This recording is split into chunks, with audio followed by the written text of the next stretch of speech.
All right, dev update time. So we got a new model for the tractor here for the farming game, and it's looking pretty good. I'm working really closely with the vehicle system, and I'm figuring a lot of stuff out, and I think I'm making some good headway there.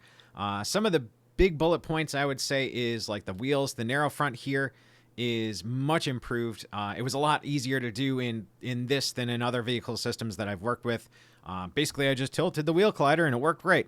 Other systems, you couldn't do that. The only thing that I have a problem with is the steering is a little weird. And that's because it's using normal car steering. But I think if I implement a custom solution for that, that'll work just fine. Other bullet points here is I've got a trailer on this, and that's looking pretty good as well. This is the same vehicle system that worked with the offset trailer, so I don't see a problem using this for hay binds or harvesters or what have you. So things are looking good on that front. I think I've got most everything figured out.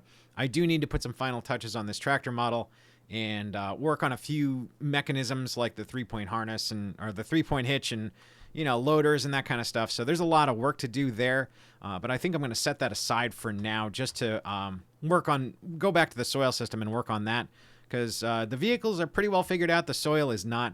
I've had multiple tries at the soil and I just couldn't get something that I liked for that. So I'm going to go back to soil and work on that more. And I think if I can get those two things looking pretty good and working well with each other, I think that's going to be a good sign that this thing is well on its way to being a viable game. Obviously, we're nowhere near that right now. This is the very early stages of this whole thing. But like I said, it's looking pretty good. I'm happy with the tractor. I want to be happy with that soil system. And I think, putting a little effort behind that will go a long way towards getting some headway there. So I think that's going to be the next update. Probably won't be for a while, but if you want the full video, I'm going to link that in the description here. And that's pretty much all I got for you guys. So I will talk to you guys later.